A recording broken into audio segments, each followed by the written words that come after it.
Frank on TV again. All right, man. Welcome back to. I need to treat this like I'm on fucking TV. Like the people need to be here. That's how I should treat this. Okay, I'm gonna start this over. All right, guys, what's going on? Welcome back. And I feel like I'm talking and my voice is really nervous. I guess I really did get into character with that. Anyway, welcome back to Frank on TV. And today we're gonna do something absolutely different that we've never done before. And that is that we're going to actually revamp the whole entire show. I'm not going to be doing a bunch of cutting and a bunch of splitting and a bunch of splicing together with the video, because that's not what I'm intending to do with my YouTube channel anymore. I took hiatus, and for you people that don't know what hiatus means, that means that I took a break from YouTube because I wanted to go back and I wanted to evaluate how everybody else was doing it and how everybody else was actually getting their content out, how they were actually getting content.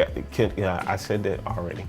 Okay, let me start over because I feel like I'm rushing. But I wanted to go back and reevaluate how everybody else's YouTube channel was doing.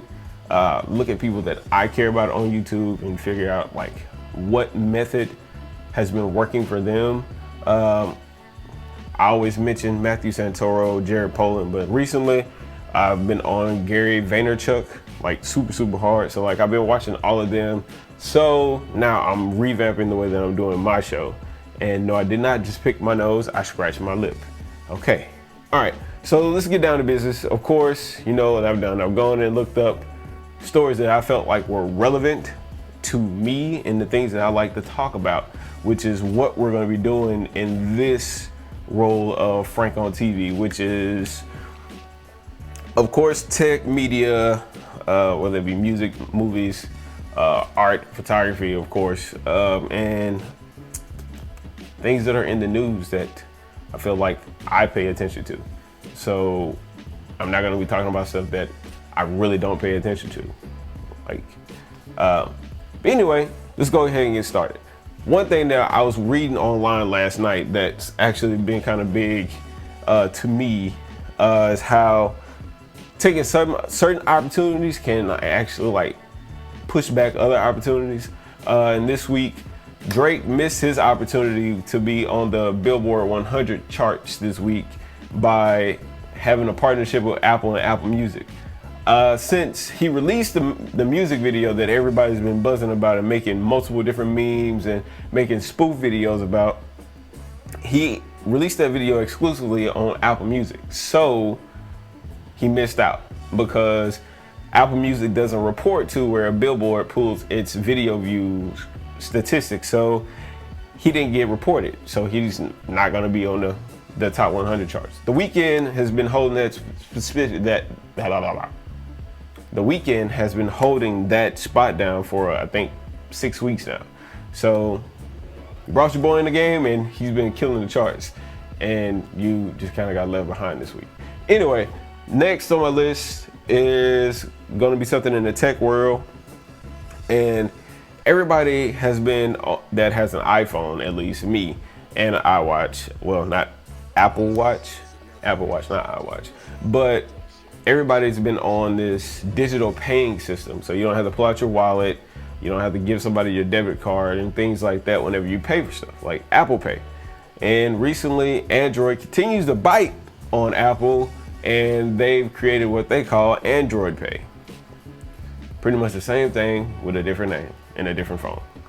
But no bank has come out with their own system except for Chase. I was reading online today that Chase is actually coming out with their own form of payment system that will be enabled on smartphones. So if you have Chase, you'll be able to use the Chase app, I believe, to actually pay for things with your Chase debit card or your Chase credit card. So be on the lookout for that. And then I guess I could talk about some things that are going on with me and actually the art world itself. Last week, FAB Dallas magazine actually came out with their first inaugural issue of their magazine. FAB Dallas magazine has been around for a couple years, a fairly new startup independent media outlet here in Dallas, and they come up with some great content. And last week was the push of their first inaugural issue. On the cover of that issue was Courtney Kerr, and I have to pat myself on the back because I was involved in this a little bit, not majorly, but I actually was able to secure the cover spot with a couple of my photos of Courtney Kerr, and I had a couple other sets in that magazine too. So if you want to check that magazine out, I'll put the link in the description. You just go to fabdallasmag.com and you can check out that inaugural issue, and we are actually in the process of getting things together for next season's issue. So be on the lookout for that as well.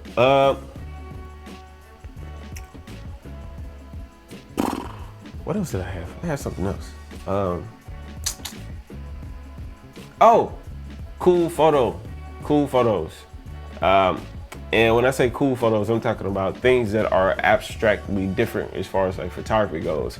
And it doesn't have to be something like family photos or concert photos, because that's not what I do. I like to set things up, compose a layout, or basically create my canvas with people. And this is what this guy did. I'll put the link in the description because I can't remember his name. He went and found old Renaissance photo paintings, and he actually took some guys from a mechanic shop, like a car shop, and he reconstructed all of the people using tools that they use in the shop with their big long beards and their not their workout uniforms, but their work uniforms, and they actually sat and posed as if they were those Renaissance paintings. Absolutely dope concept. It was done with HDR photography, high definition resolution photos, and it really makes each photo look like an oil painting. It's ridiculous. Really high in contrast, really like vibrant in colors, like with all your warm tones, and like your blues really look like really blue. It's absolutely dope, man. So if you like looking at stuff like that, I'll put another link in the description along with everything else that I've talked about today. But that's pretty much it. I really wanted to do something different instead of trying to make you guys laugh, when I know I'm not a comedian, but I know I read a lot of stuff that has gone on with media, things that are going on in the world as far as like pop culture, what we consider pop culture right now. And that was it. Sorry about that. Computer went off. And I'll leave you with this before I go. Something that's sad that happened to me that I've been looking forward to all my life. Well, not all my life, ever since I actually got a hold to this movie. But Back to the Future is officially in the past. And if you understand that, quote, 2015 was the year that Marty McFly and Dr. Brown had to go into the future to actually save Marty's kid and to do a whole bunch of other stuff. But go watch the movie and you'll fully understand what I mean, because October 21st is actually gone and we are officially in the future now. Yeah. Anyway, that's it for today. Thank you for tuning in.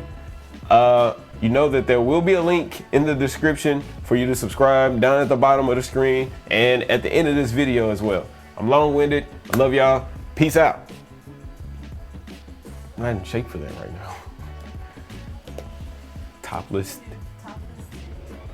Topless Tech Tuesday.